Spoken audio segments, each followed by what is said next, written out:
Good evening. Good evening once again.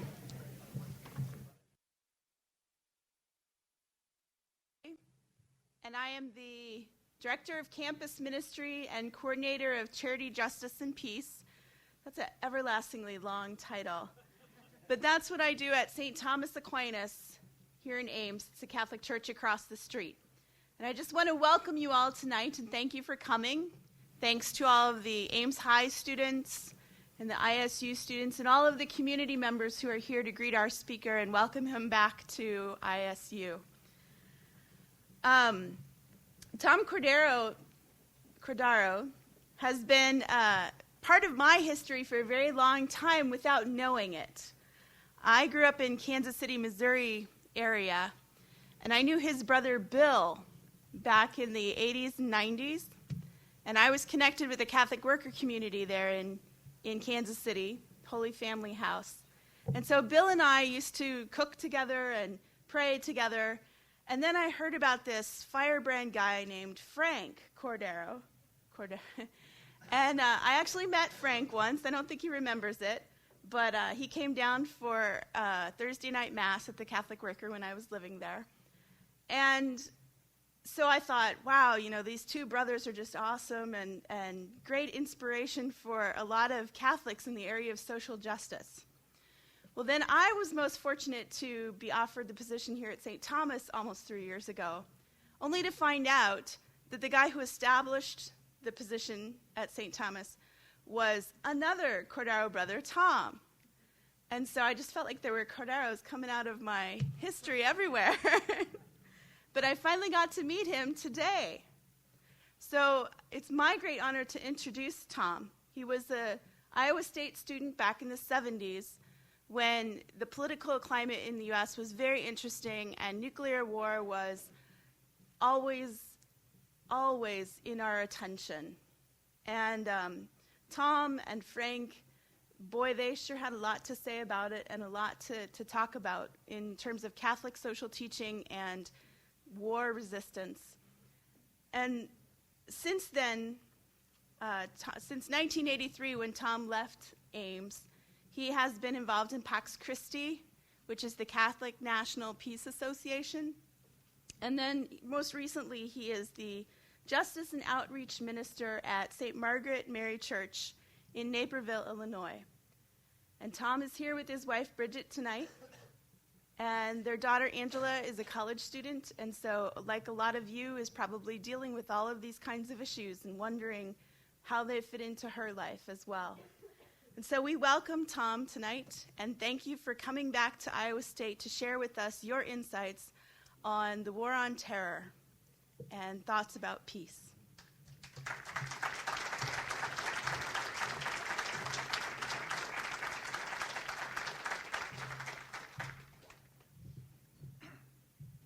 Good evening, everyone. It is, for me, a great honor to be invited to speak here today as part of the Monsignor James Supple Endowment Lecture Series. Having been an active member at St. Thomas Aquinas and also as a campus minister under the leadership of Monsignor Supple, in many ways coming back to Ames has been like a journey to come back home. Of course, when I was in Ames in the 70s and 80s, he was lovingly referred to as James from Ames, as he would say. And I came to Ames in 72 as an 18-year-old freshman. Monsignor Supple blew into my life like the Spirit, like the Holy Spirit, because I had never met a Catholic priest so full of joy and so full of life. He was what I called an Easter morning Christian. And not only did he love his job, but he had a genuine love for every young person he met, including me. Monsignor Supple and the rest of the priests and religious and lay people I worked with at St. Thomas Aquinas taught me that church was more about community than it was about rules and doctrine. It was more about loving and serving unconditionally. than about labels that we put on people. And everything I value about being church, I learned in my time here in Ames. And even though I've worked at Catholic parishes and Catholic institutions for over 30 years now, I can say that my time at St. Thomas Aquinas represents the high point of my Catholic parish experience. Of course, in addition to what I learned on the south side of Lincoln Way, I also learned a great deal on the north side of the street, on this side of the street as well. And I want to particularly mention two people who really, really made an impact on my life.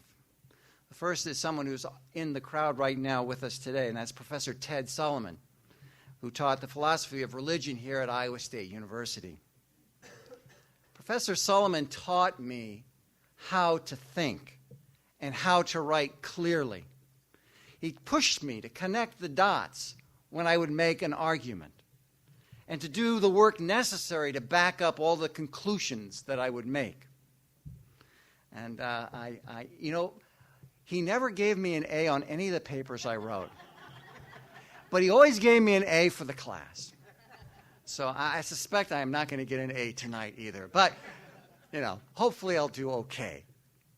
Now, the other person I want to mention that had an impact on my life is Dr. Dan Zaffarano, who was the vice president of research here at Iowa State University when I was a young campus minister. Dr. Zaffarano and I began our relationship in 1980 when Iowa State was beginning to do research on nerve gas for the United States military. And I led a group of student and religious leaders who objected to the research, and Dr. Zaffarano became the principal target of our ire. What I remember most about Dr. Zaffarano was his even-handedness in dealing with our ragtag little group. I remember him being open to the questions that we raised about this research and understanding the implications of the issues that were being raised. Every public forum we organized on this issue, he attended. Every request for a meeting, he granted us. Every question we raised, he addressed. Now, we did not see eye to eye about the appropriateness of this research, but he did understand that wrestling with these issues was at the heart of what a university is supposed to be about. Dr. Zaffarano was one of those rare people who understood that a university is primarily a place of learning and that the search for truth is the ultimate goal of any university. And even when we occupied his office in a nonviolent sit-in, he understood that what we were engaged in was more than just disrupting business as usual, but that it was part of this search for the truth.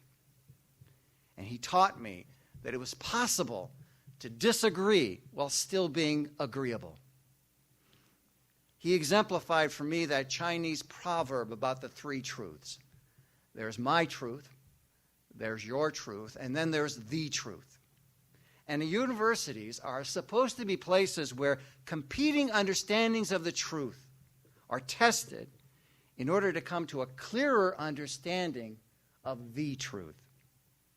So I would encourage any students here tonight to consider the following: that the most important things you learn at Iowa State University are not always in the classroom.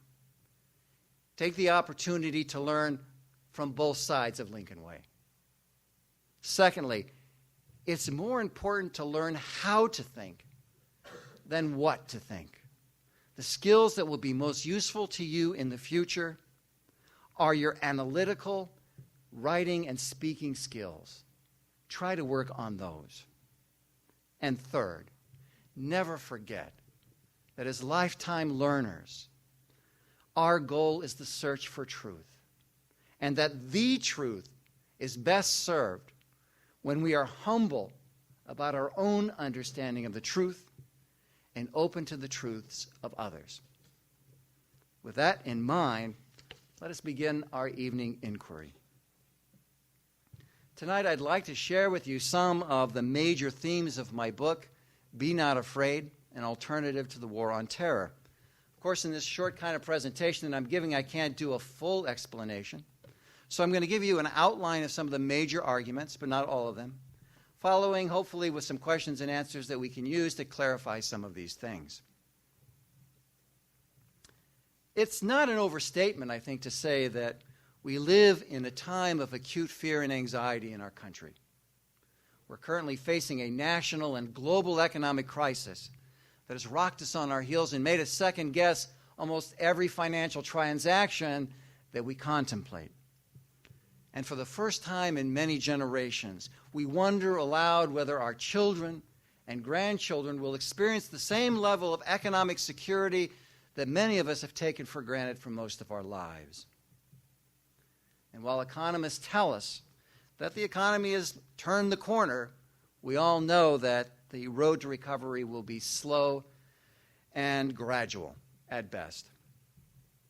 Many commentators and economists also tell us that at least some of the economic crisis we face today has its roots in the way we responded to the terrorist attacks of 9/11. More than the attacks themselves, our response to them have had far-reaching economic and human costs, which have made us less able to respond effectively to the current economic crisis we face.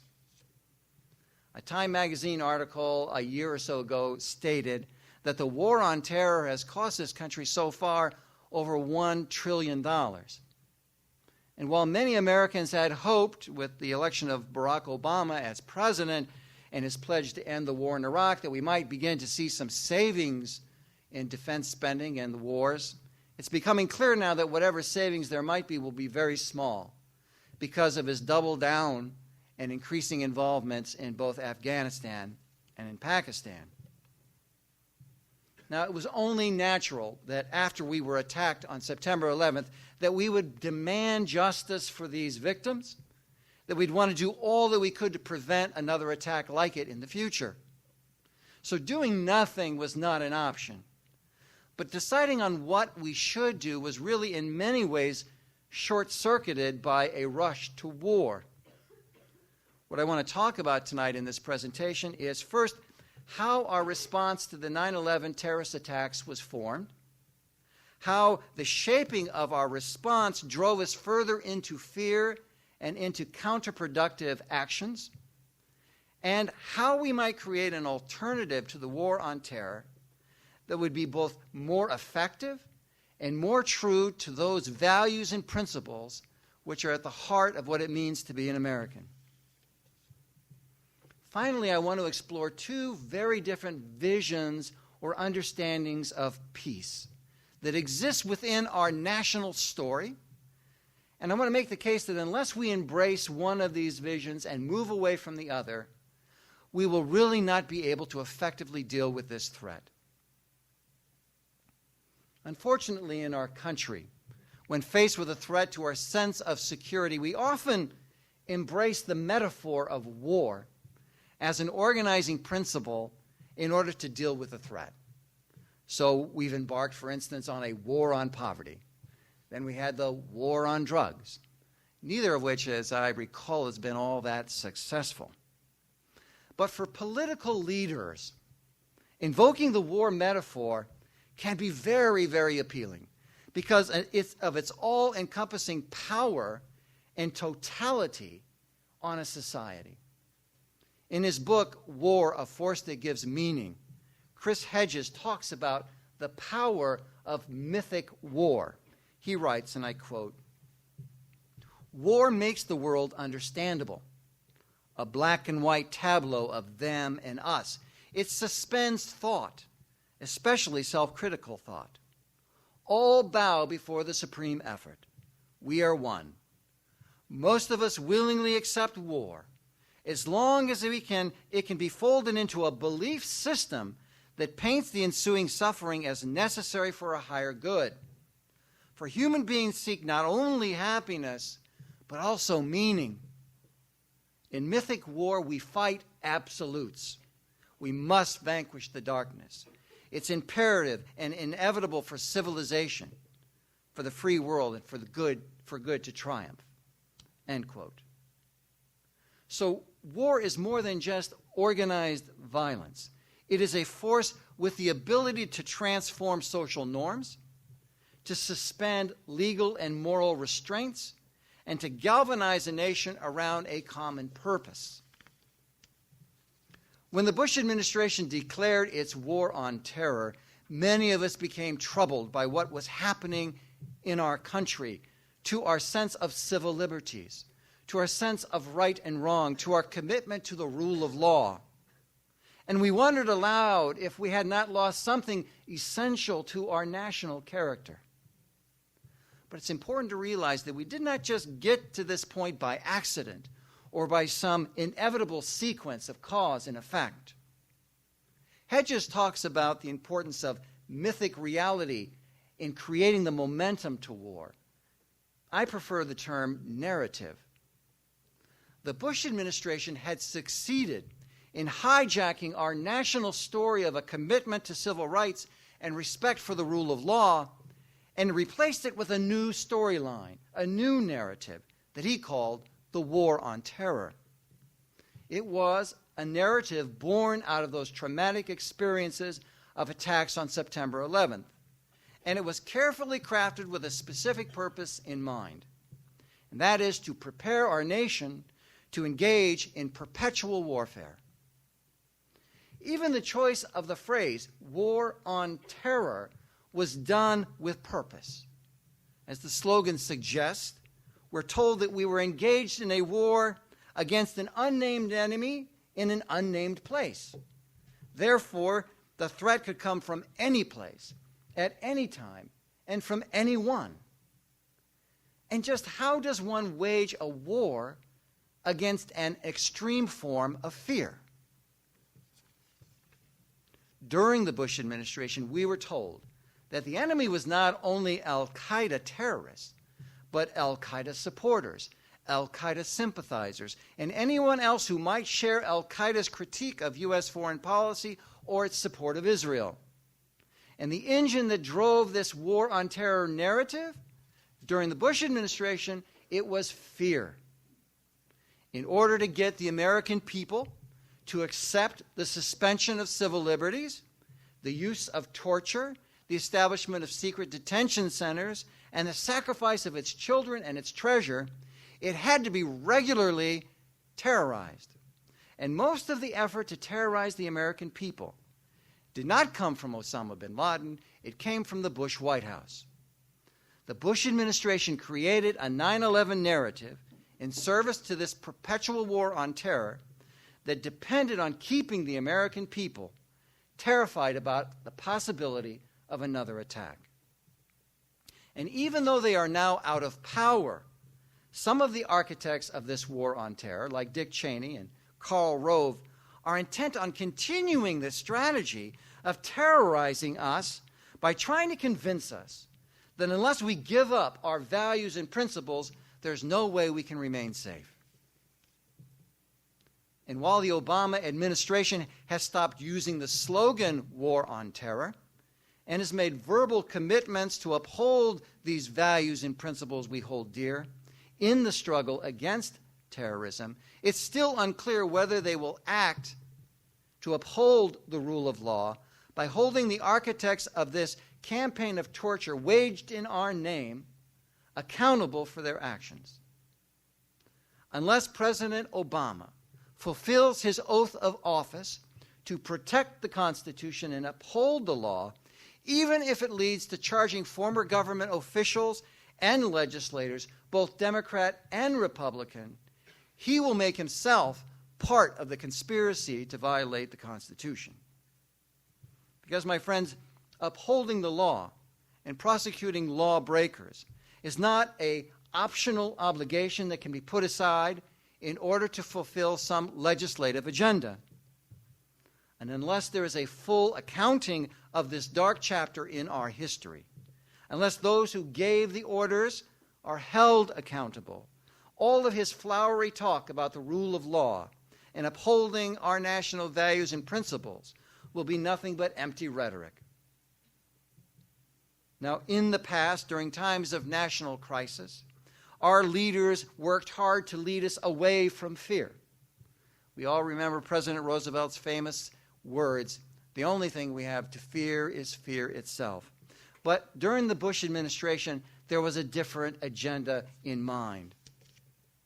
General Charles Kurlak, former commander of the Marine Corps, and General Joseph Hoar, former commander and head of U.S. Central Command, wrote an article a few years ago about the public's fear of another terrorist attack and the temptation to use torture as a response.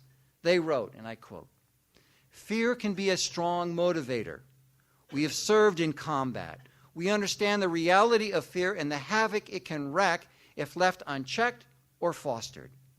Fear breeds panic, and it can lead people and nations to act in ways that are inconsistent with their character. The American people are understandably fearful about another attack like the one we sustained on September 11th. But it is the duty of the commander-in-chief to lead the country away from the grips of fear, not into its grasp." End quote. Fearful people are easy to control and to manipulate. And President Bush's war on terror, like all wars, reduces the world to an oversimplified kind of morality, an either-or thinking. It limits us and stunts our creativity by marginalizing alternative points of view. War does produce unity, but all too often it is the unity of totalitarianism. It's only a small step from calling for national unity on the one hand to demanding blind and unquestioned obedience on the other. When people who are kept in a state of terror become convinced that war will make them safe, they're more willing to suspend good judgment and give their leaders the benefit of the doubt.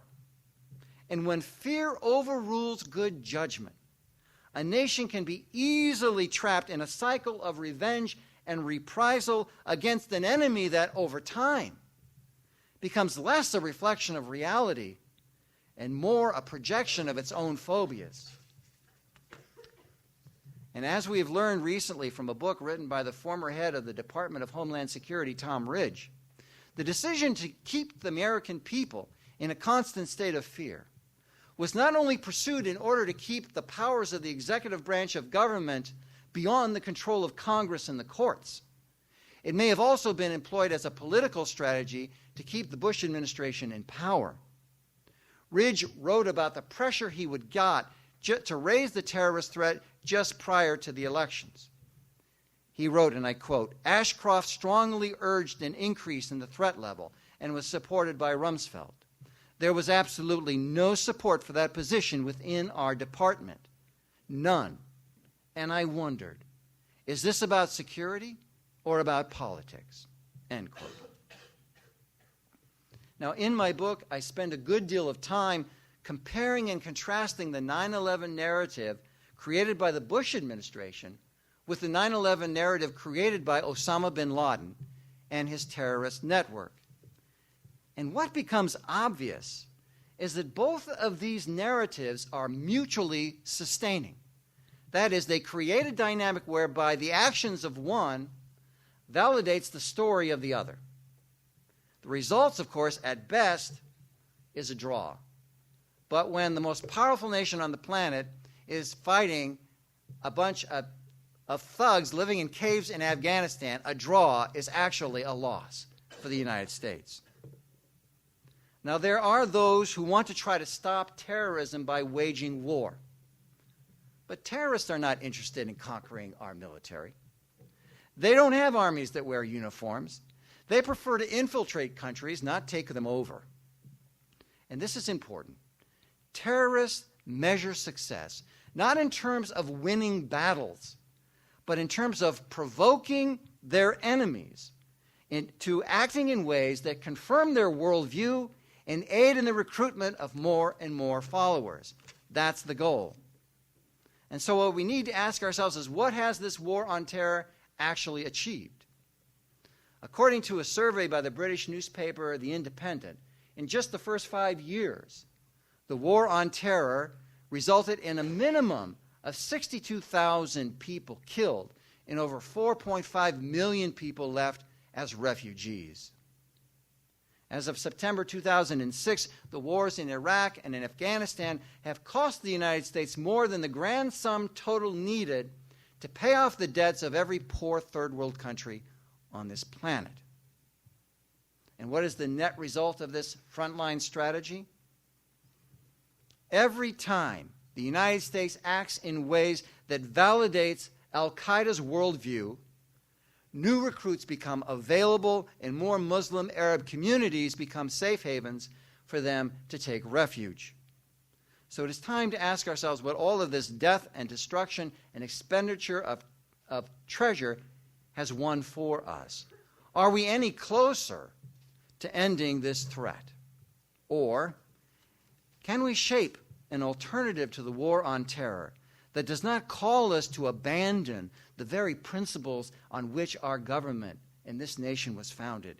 Can we shape an alternative to the war on terror that can effectively reduce the threat and provide ways of discrediting al-Qaeda and other terrorist groups? There are, I believe, any number of important principles and values, American principles and values, that are crucial to a 9/11 narrative that is going to be capable of uniting our country and rallying our allies in this struggle to combat terrorism. The first of these is equality under the law. Justice Robert Jackson was the chief counsel for the United States during the Nuremberg trials. He spoke prophetically when sentencing Nazi war criminals. He stated, and I quote, "If certain acts of violation of treaties are crimes, they're crimes whether the United States does them or whether Germany does them. And we are not prepared to lay down a rule of criminal conduct against others which we would not be willing to have invoked against us. We must never forget that the record on which we judge these defendants is the record on which history will judge us tomorrow. To pass these defendants a poisoned chalice is to put it to our own lips as well." End quote. While vigorous police action to hunt down terrorists in order to bring them to justice is crucial in our efforts to end terrorism, this must be matched with an unshakable commitment to the important American principles of equal justice under the law and our commitment to human rights.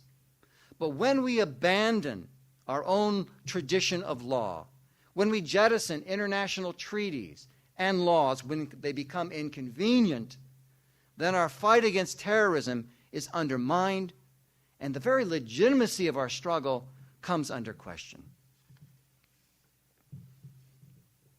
Another founding principle, American principle, that we can bring to the struggle to end terrorism is the commitment to democratic self-determination.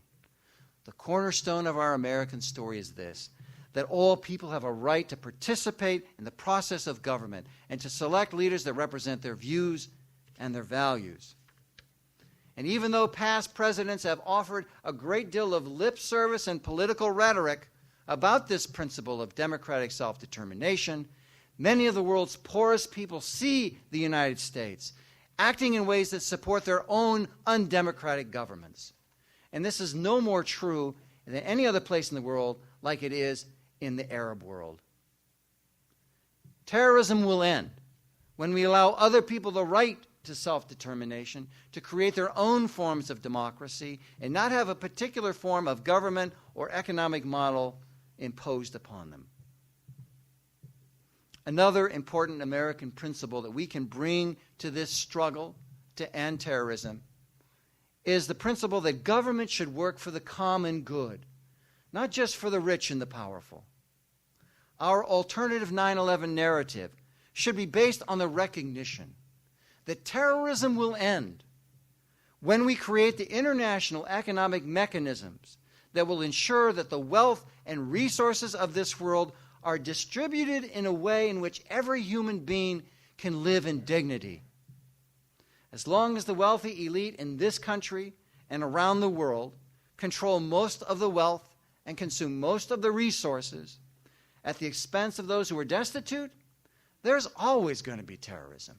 always, added to all these core American values, is one more principle that I believe is crucial in our alternative 9/11 narrative that would create a powerful means of separating al-Qaeda and other terrorist groups from their base of support. Fundamental to our American character is our tolerance and respect for those from different cultures, faiths, and ethnic backgrounds.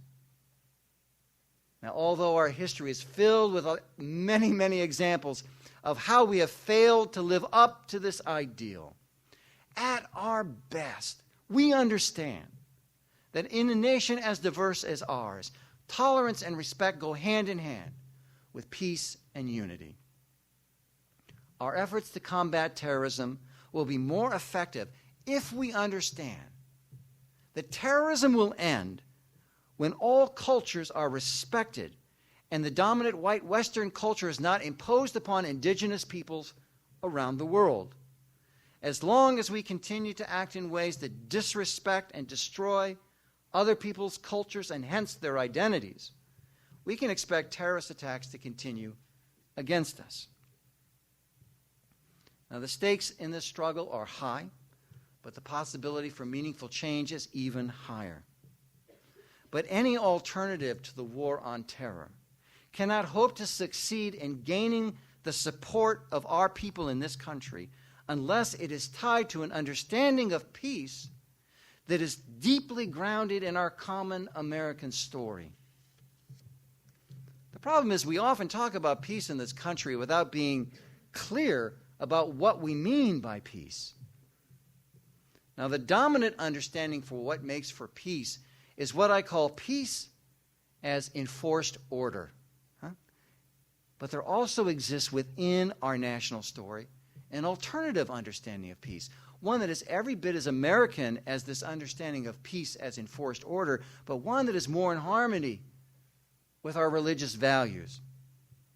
This understanding of what makes for peace is what I call peace as an enterprise of justice. Now, both of these visions are always at play within a national story. But at this time in our history, peace as enforced order seems to be predominant. And again, because I don't have the time during this presentation to present a full explanation of these two contrasting visions, I'm going to make a number of assertions here without giving you much in the way of examples or proofs. The examples and proofs are in the book, and if you're interested, you can read them there. Okay? So let's start with peace as enforced order. Scarcity. Scarcity is the fundamental principle that guides the strategic thinking of those who see peace as enforced order. Now, the principle of scarcity holds that all those things that make for the good life are in limited supply. And because of this, there's always going to be competition and conflict over this limited supply of goods. Organizing our lives, or organizing the life of a nation around the principle of scarcity, means viewing the world through a zero-sum framework. That means if someone's power is growing, then someone else's power must be diminishing. If someone is gaining, well, then somebody else must be losing. Shortly after World War II, while our national security state was being formed, George Kennan, who worked with the State Department in 1948, wrote this. He said, "We have about 50% of the world's wealth, but only 6.5% of its population. In this situation, we cannot fail to be the object of envy and resentment. Our real task in the coming period is to devise a pattern of relationships which will permit us to maintain this position of disparity without positive detriment to our national security." End quote. In one form or another, this continues to be the guiding principle of U.S. foreign policy, although it is seldom publicly acknowledged. Now, the highest virtue of peace as enforced order is acquisition. The more you have, the more powerful you are. And U.S. political and military strategists have recognized for many years now that future threats have their roots in the economic disparity between the rich and the poor. And if we live in a world of scarcity, then acquiring or controlling as much of the world's resources as possible inevitably becomes the most important task. And fear over losing access and control has been the engine that has fueled U.S. national security planning ever since this country became a superpower. Now, the biblical model of peace as enforced order are the pharaohs of the books of Genesis and Exodus. They're portrayed as rulers of powerful empires, intent on holding on to their power by controlling all those that they control under their leadership. But the Bible portrays them all as fearful leaders. In the 47th chapter of Genesis, we're introduced to a Pharaoh who is haunted by dreams. And it takes an insightful young Joseph to decipher the Pharaoh's malaise. Pharaoh dreams there's going to be a famine in the land. And for the first time in the Bible, someone says, there's not going to be enough. Let's get as much as we possibly can.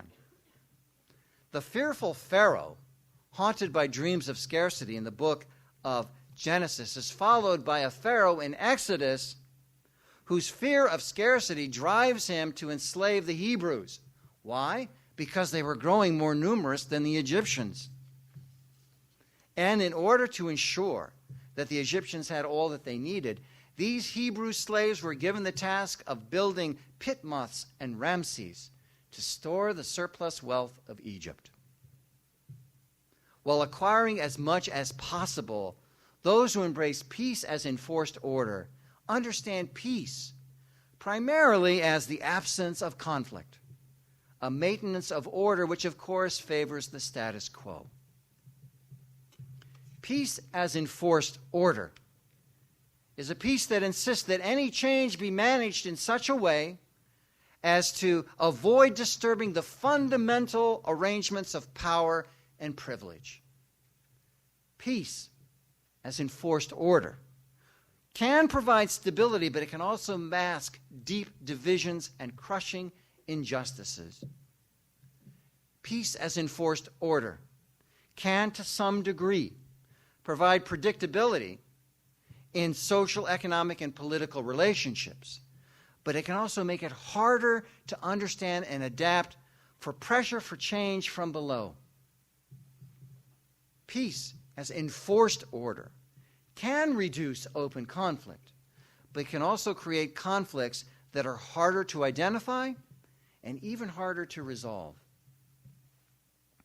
The dominant American narrative based on peace as enforced order is a fortress America that spends most of its wealth projecting its military power around the world, much more of its wealth on doing that than it does on diplomacy or development aid. And it creates a civilian population that sees enemies everywhere, in their Arab and South Asian neighbors, or in the undocumented Mexican worker that cuts his lawn and cleans his office building. And people under the influence of peace as enforced order can be quickly provoked to strike out without cause or clear purpose. Countries that embrace peace as enforced order may give lip service to these higher ideals and principles at times when it feels secure. But its true nature is revealed at times of crisis when it feels vulnerable, and it is at that time that peace as enforced order shows its true face.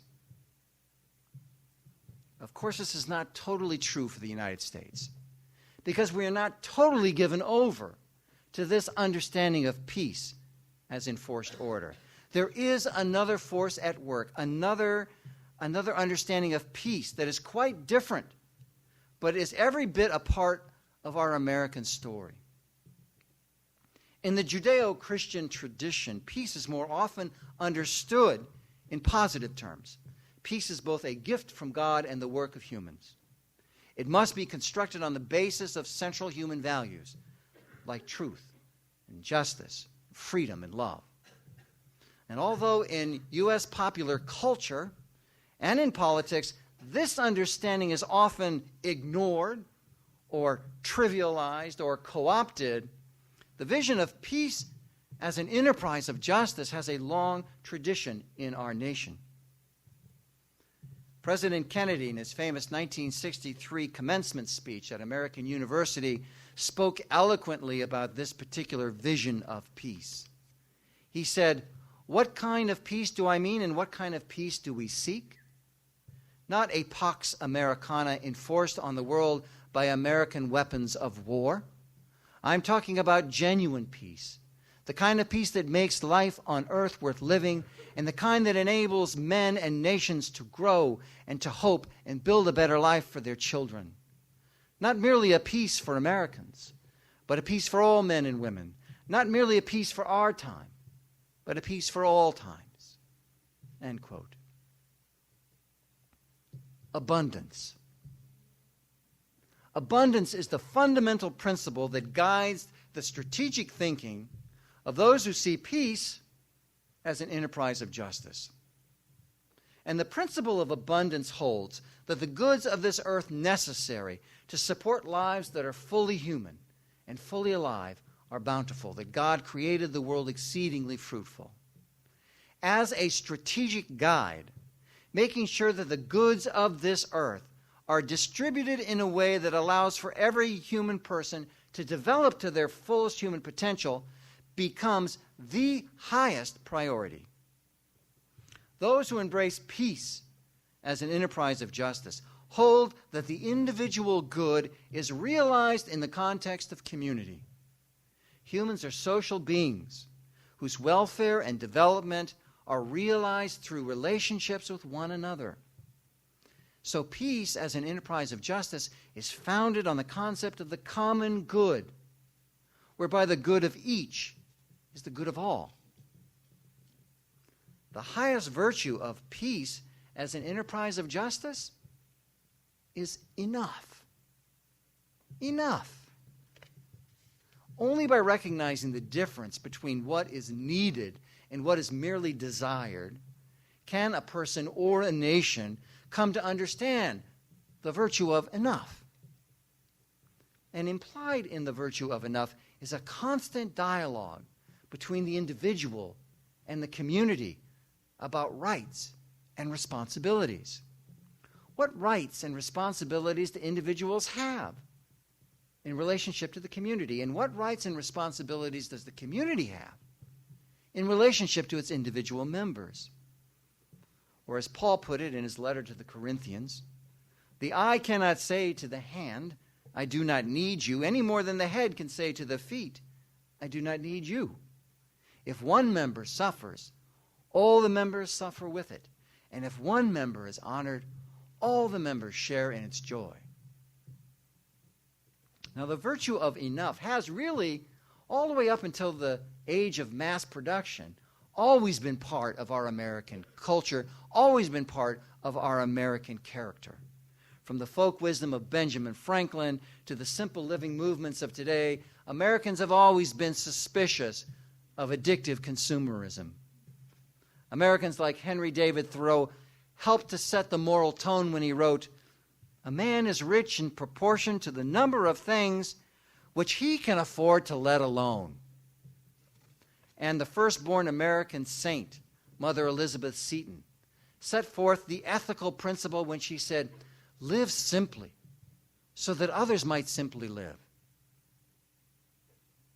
Now, deciding on enough is not something an individual can do without looking to their neighbor to see if their basic needs are being met. And the enterprise of justice calls on us not to compare our wants and needs to those who live above us in the social order, but to compare them with those who live below. Now, the biblical model for peace as an enterprise of justice is freed slaves being fed manna in the wilderness. In the book of Exodus, we are told how these newly freed slaves were being formed into a people by God. When they left the land of Egypt and they began their journey across this vast wilderness, they faced the ultimate of economic challenges, how shall we sustain ourselves? In addition to having the law to guide them, symbolized by the Ten Commandments, God would teach them a new set of principles to guide their economic lives as well. Now, the story of manna in the desert is often preached to us as a miraculous feeding story, but it is much, much more than this. The manna story is about God testing these newly freed slaves to, quote, see if they will follow my instructions or not. Exodus chapter 16, verse 4. The Hebrews were instructed to only take what they needed for the day. They were told not to store up any surplus manna except the day before the Sabbath, the day they were to rest from work. And the story tells us that the Hebrews learned, quote, those who gathered a large amount did not have too much, and those who gathered a small amount did not have too little. As Scripture scholar Ched Myers points out, in God's economy, there is such a thing as having too much and too little. This contrasts radically with modern capitalism's infinite tolerance for extreme wealth and extreme poverty. End quote. In light of this, we can begin to see that the whole of the prophetic tradition in the Jewish Scriptures is a call for Israel to return to this covenantal understanding of enough, which is implicit in the demands for justice for the poor. In light of the principle of abundance and this virtue of enough, the whole of Jesus' public ministry can be seen as a reaffirmation of manna economics in the life of Israel. His coming was heralded by his mother as a time of great redistribution of wealth. In that beautiful prayer, the Magnificat, in the Gospel of Luke, we read Mary saying, he has deposed the mighty from their throne and raised the lowly to high places. The hungry he has given good things, while the rich he has sent away empty-handed. Jesus began his own public ministry by signaling a time of jubilee, the year of the Lord's favor, as it says in the Gospel of Luke, when debts would be canceled, land restored to its original owners, and slaves and debtors set free. His feeding miracles pivot on a conversation with his disciples about perceptions of scarcity. Jesus would say, why don't you give them something to eat yourselves? And the disciples would say, but Lord, we have only 5 loaves and 2 fishes. In the Sermon on the Mount, Jesus warns against laying up treasure and making wealth into a god. And Jesus himself foresees the coming of the kingdom as a great reversal of economic fortune. Blessed are you who are hungry, you shall be filled, and woe to you who are full, you shall go hungry. And in teaching his disciples to pray only for their daily bread, not their weekly bread, not their monthly allotment of bread, but for their daily bread, Jesus demonstrates this virtue of enough as a sign of trust in God's providence. If those consumed by the concept of peace as enforced order are always looking over their shoulders for potential threats and enemies, those who embrace peace as an enterprise of justice are always looking around to make sure everybody's got a seat at the table. While those who are compelled by peace as enforced order are driven by a fear of others, those compelled by peace as an enterprise of justice are driven by a fear for others. Now, embracing this concept of peace as an enterprise of justice is not a matter of rejecting everything our nation stands for. On the contrary, it is a matter of embracing an alternative narrative that is as much a part of our American story as the dominant narrative that currently holds sway in our popular culture, in our corporate media, and in our major political parties. As people of faith, the challenge we face is setting forth a vision of peace for our time that will lead us away from fear, not further into its grasp. The only peace that can truly provide us the security we seek is a peace that is a peace for all people, a peace that is based on the pursuit of justice, grounded in the principle of abundance, and lived through the virtue of enough. As Arundhati Roy, an Indian activist, once said at a recent World Social Forum, another world is not only possible, she is on her way. On a quiet day, I can hear her breathing. Thank you.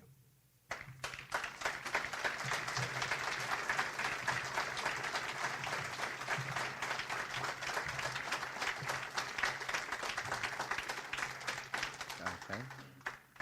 We have an opportunity. We have a microphone in the back for anyone who would like to ask a question. I'd ask that the question be a question. That also you try to make it as short and succinct as possible, so we can get as many questions as possible. Yes. Michael Gillespie with Washington Report on Middle East Affairs. Welcome back to Iowa State. Thank you. Is it Dr. Kodaro? No. No. Well, in any case, welcome back. And I do have a question, and it's one that's related to a conversation I've been having with your brother Frank. We've been talking recently about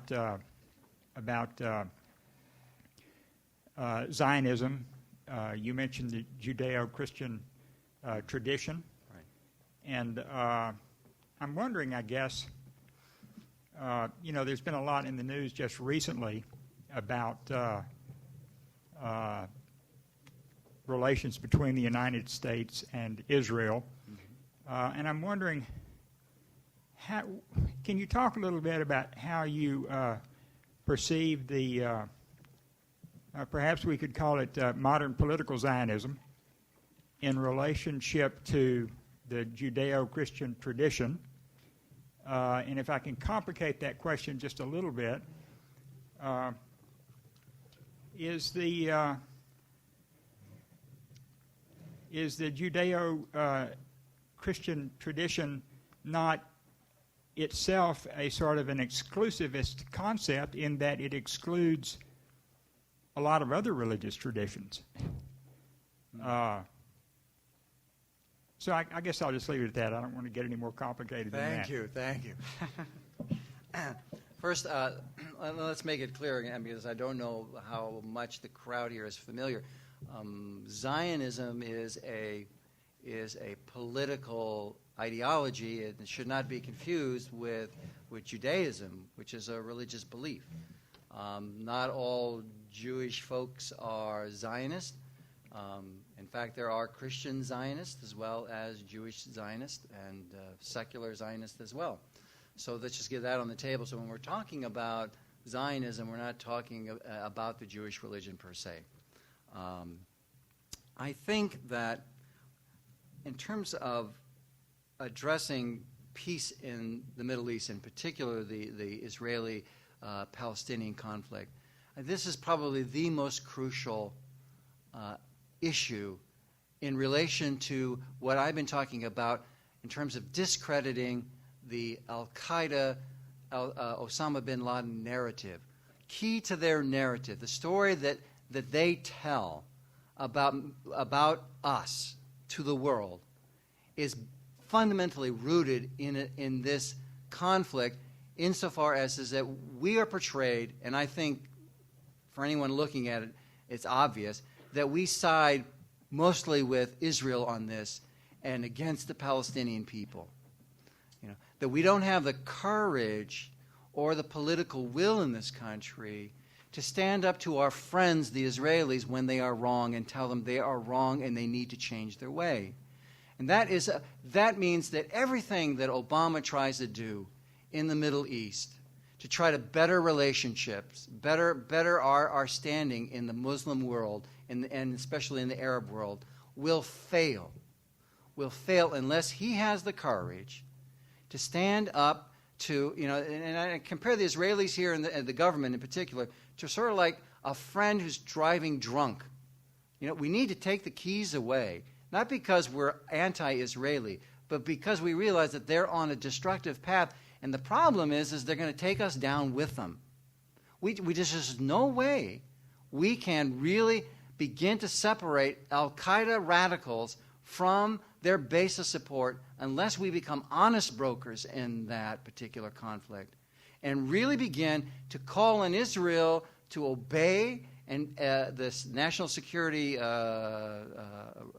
resolutions, to obey international laws, and to fulfill their own obligations under treaties they've already signed.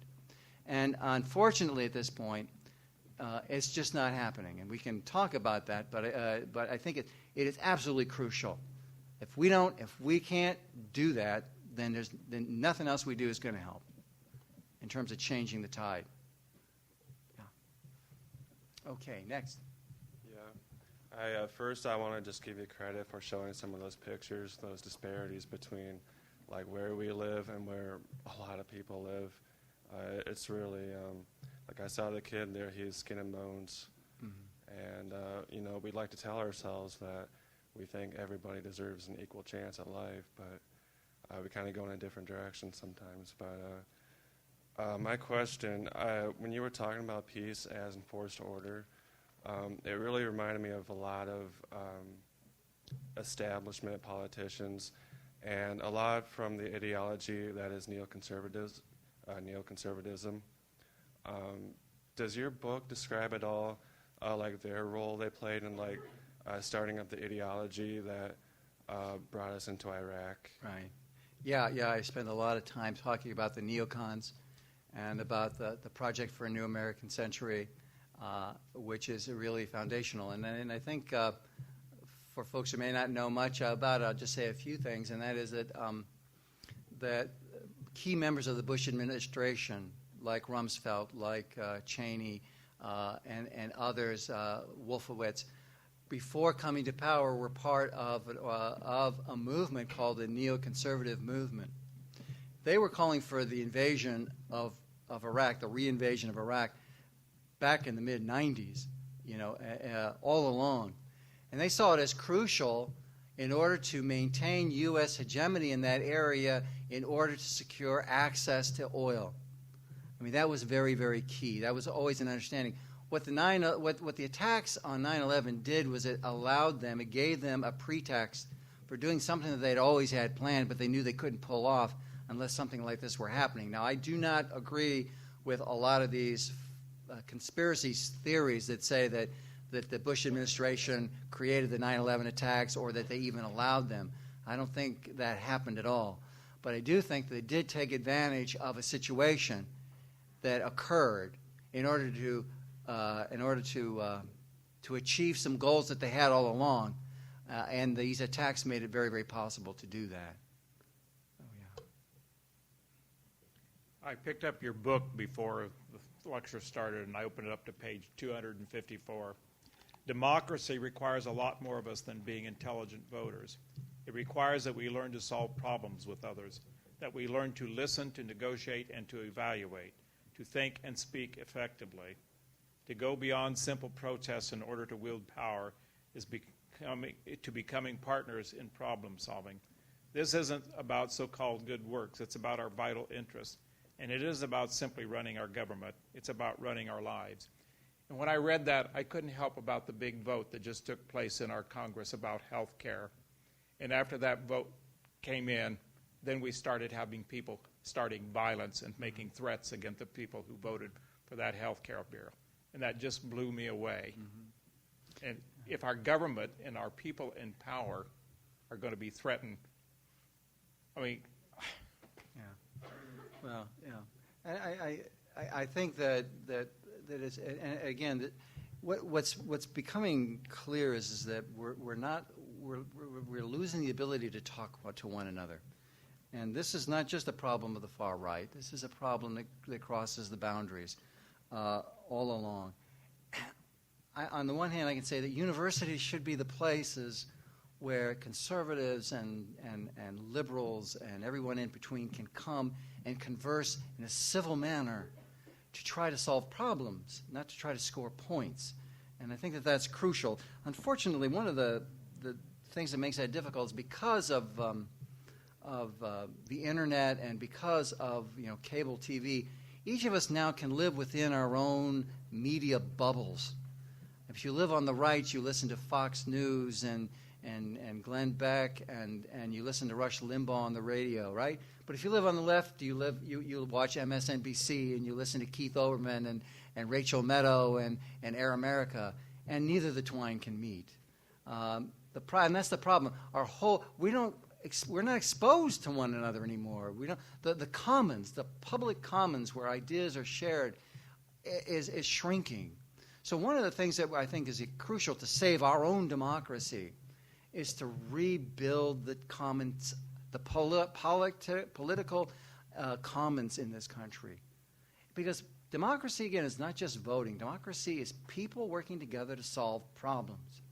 And we need to recapture that. And that means we need to be able to, like I said at the very beginning about the 3 Chinese truths, we need to speak boldly about our own understanding of truth. We also need to be open to the truth that other people say, because the real truth, the truth, lies somewhere outside of all of us. And it's something we're always kind of seeking and trying to get to. And that begins by taking each other seriously, thinking only the best intentions behind what is being said, and learning to listen without being fearful of being wrong or of having to win the argument. And it's sad, but it certainly is where we're going, and I hope that we can.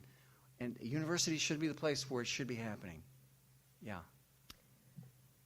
You said just your last comments are kind of going the direction I was wanting to go in with my question, but it dawned on me after 9/11, being one of the silver-haired people in the audience here, having gone through the Vietnam experience, and wondering why we're doing this type of war again.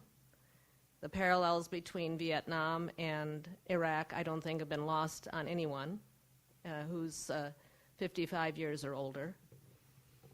But it dawned on me after 9/11 that we have more ills in our own society that need to be healed than going to any other foreign country and trying to destroy them, have a power play on them, whatever you want to call what we've done in Iraq and Afghanistan.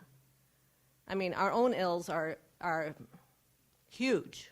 Mm-hmm. And if you don't think that there's violence in our own societies that are crippling us and children in need and all this stuff in our own neighborhoods, then we're blind. Mm-hmm.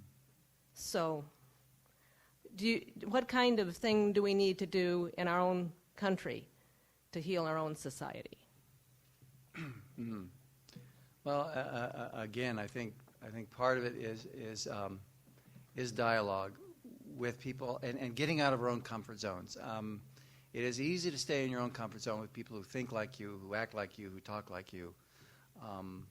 Part of the economic divide and the growing economic divide within this country as well as in the world as a whole is we just don't rub shoulders with people who are different than us anymore.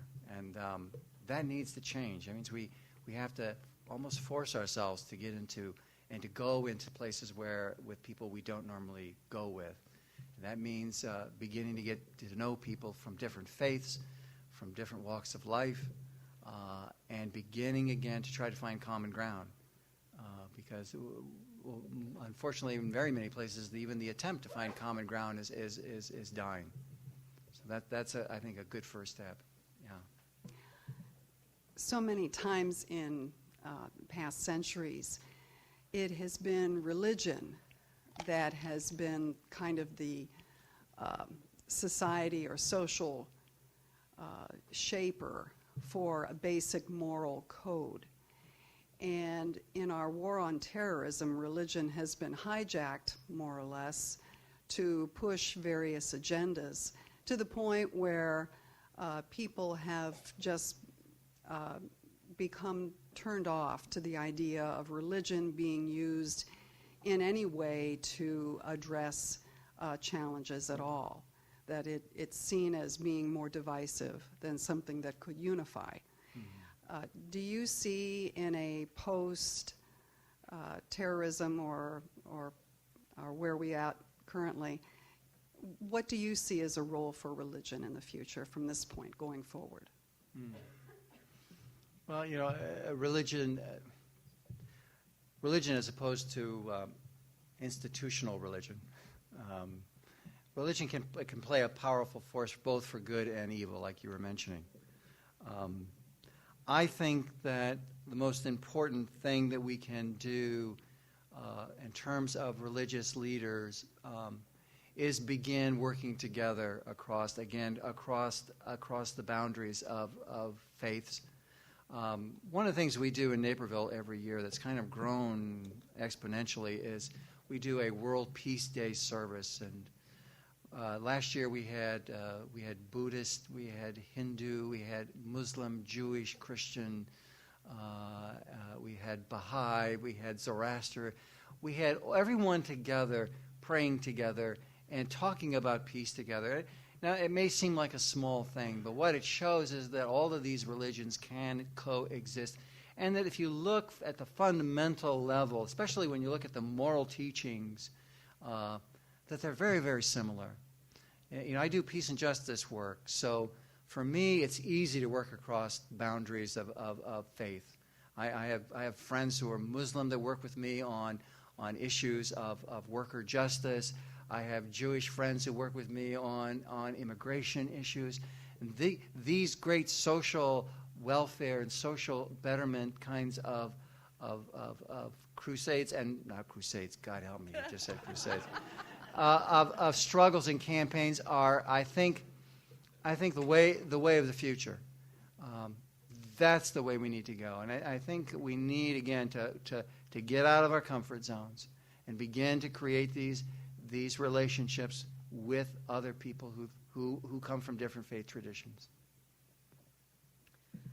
In your book, in the epilogue of the first edition, you spoke of being not afraid and what that meant for you as a father and as a family man. And I would wonder if you would share a little bit of that with us, kind of as our closing.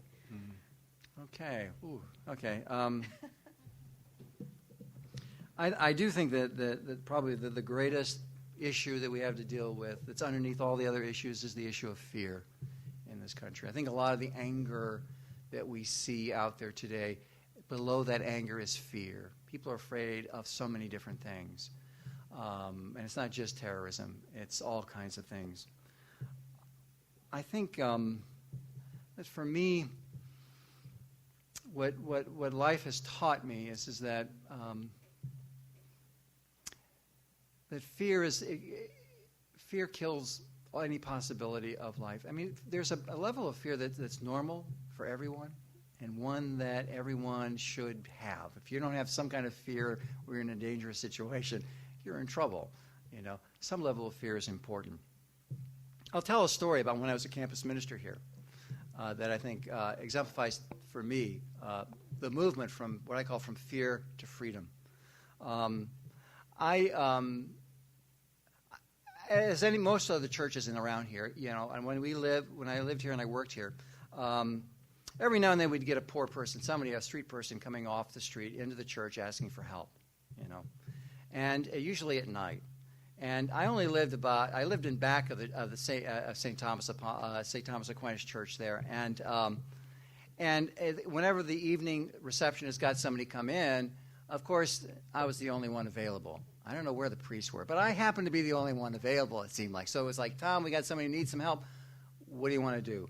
Normally I would come down, and I would make them a sandwich. I'd throw them a few dollars, and God bless you, and send them out the door.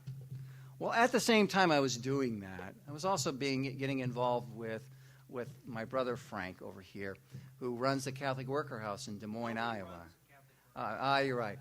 He was part of a Catholic worker community in Des Moines. Now, the Catholic worker community, for people who don't know, is a community of people who live together and share their lives and their homes with those who are poor.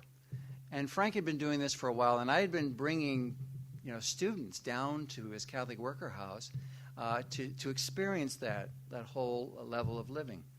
And I was always amazed at the courage and the level of compassion they had. Here they were opening their homes to the poor and to the homeless. And every time I would go down to the church and give some guy who was homeless a sandwich and $1 and send him out the door, I really felt like, why can't I do what my brother Frank does down in Des Moines? Why can't I do that? And I remember I took that to prayer, and I really spent some time with it. Why? And it was obvious to me that, I was afraid. And it was on 3 different levels. The first, I was afraid if I let somebody into my apartment, I'd get beat up. So, that was the number one thing that suddenly, it was easy to identify.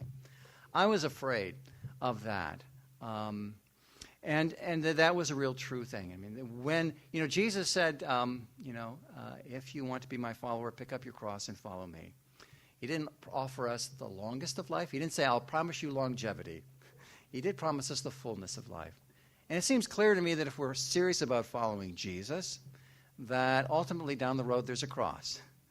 And that, if we love like Jesus, if we live like Jesus, the chances are we might get nailed like Jesus. So there's a real possibility. Jesus was not Pollyannish about what it means to love. So anyway, there was that issue. But I prayed more on it. It was sort of like this whole issue of what to do with homeless people who come to the church was like a pebble in my shoe. And no matter what I could do, I couldn't get rid of it. It was a constant nuisance to me. Nagged me all the time. The second thing, though, that I discovered was that I was afraid I might lose my stuff. And I was a young guy, but I had a nice stereo. You guys probably don't know what a stereo is. A lot of you. But I had this thing called a stereo. It played music. And I had a TV set. I had my microwave. I had some nice stuff that I really liked. And it became clear to me in thinking about that and praying about that I realized that my stuff owned me. I didn't own it. They owned me because they were defining the limits of what I could do and couldn't do. My things were telling me about who I was and what I'm about.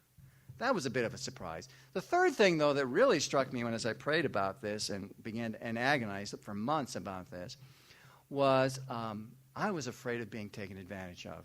That one surprised me the most. My ego was a part of this. What if somebody came in and wanted a place to stay and they were playing me? They were gaming me. How embarrassing that might be. So there's this whole ego thing going on, too, and that was a real surprise. Well, I remember one time, though, it was on a Friday, and I will confess that I'd already had a beer, maybe 2, and I was on my way out with some friends. And sure enough, just as I was about to go out the door, the phone rang. And there was a receptionist. Said, Tom, there's somebody down here who needs help. What do you want me to do? And I said to her, well, send this guy up. Send him up to my place. And it's about a 5-minute walk from the office to my apartment. And in that time, I went over to everything I treasured in my apartment. I said to my stereo, goodbye, stereo. And I went over to my TV set, and I said, goodbye, TV set. And I went to everything, my album selection. Album's another thing. I'll explain later. Anyway, I said goodbye to everything that in that place that I had any value to me. And then the door knocked. And the guy, I opened the door, and he's a little guy. He must have been about 30s, mid-30s. His name was Francis, by the way. That was kind of cool. Anyway, he came in, and I said, Francis, how you doing? My name's Tom. I says, you can stay here tonight. And I fixed him some dinner. I showed him how to use the TV set. I made a bed for him on the couch there, and I said, Francis, I've made plans for the evening. I'm going out with some friends, but help yourself to whatever. I'm leaving. And I walked out that door, and I shut the door behind me, and it was as if a lead coat had been lifted off of my shoulders. It was exhilarating. I had broken free. For the first time in my life, I think, I experienced what true freedom, the freedom that Jesus offers us, that God offers us when we take these kinds of risks. I didn't care if he took everything from there. It didn't matter. The important thing is it didn't even matter. What mattered is I was able to do the right thing. And what I've learned over the course of my life is that true freedom is the ability to do what you know is right, regardless of the consequences. The ability to do what you know is right. Everything else, my friends, is just one of many forms of slavery that parade itself as a freedom. The ability to do what you know is right. That night changed my life in many ways. I finally gave up the apartment. I joined with some friends of mine. We opened our own kind of Catholic worker house. and did that for many years. The rest of the time I was here in Ames. You know, that was a taste of freedom. You know, I've come close to grabbing that again. Sometimes I back away. Sometimes I'm just not ready for freedom. My hope and prayer is that sometime before I die, I hope to be free and to be really a human being. And that's really the task, folks, to be a human being and all that that means and all that it can mean. And I think that if we do that, then we can be a free people. And being a free person in any country, whether it's democracy or not, is a very dangerous thing. But it's a beautiful thing. And I hope that every young person here, at one time in your life, has the opportunity to be free. And to, if you're a Christian, to take these promises of Jesus, to take them seriously and test them out for yourself. You know, test them. If I give up everything, will I be okay? Will I be taken care of if I risk? Knowing full well that crucifixion is also a part of that. But Jesus says that he has come to defeat death. And what that means is that we don't have to be afraid any longer. We don't have to be afraid. Thank you.